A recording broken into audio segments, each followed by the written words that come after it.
name's Eamon, and in this tutorial I'm going to show you how to edit the main navigation menu on the Symphony3 WhiteLabel.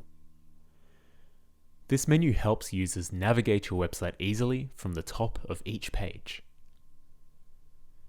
To edit the main navigation menu, go to Structure, Menus, and click on Main Navigation.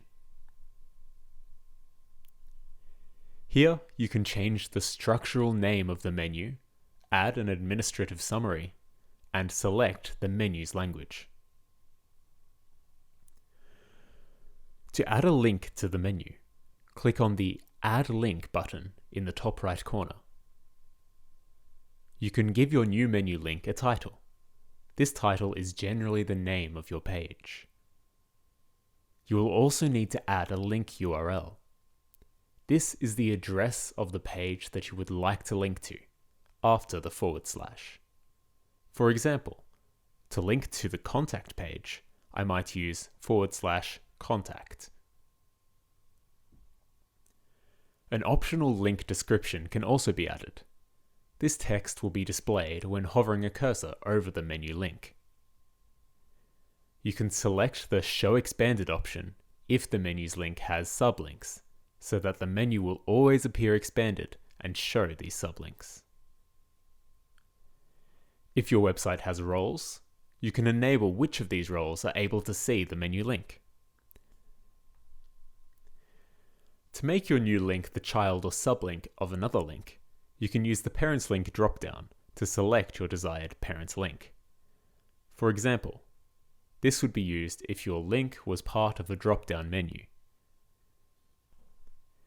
You can generally leave the XML sitemap and weight options as they are. When you're done, select Save in the lower left corner. To edit a menu item that already exists, click its corresponding Edit button. The drop-down next to the Edit button will allow you to delete the link. To arrange your menu items, use the Move cursor to click and drag each item into place. Link hierarchies can be set up by indenting links under parent items. Links indented under a parent link will appear as a submenu under the parent. To indent a page as a child's link, simply drag that link to the side, or select Edit and use the Parent Link dropdown to select a parent link. You will need to save your changes in the lower left corner of the page when you are done. To see your updated menu, return to the home page. That's a brief overview of how to edit the main navigation menu on the Symphony3 WhiteLabel. I'll see you in the next video.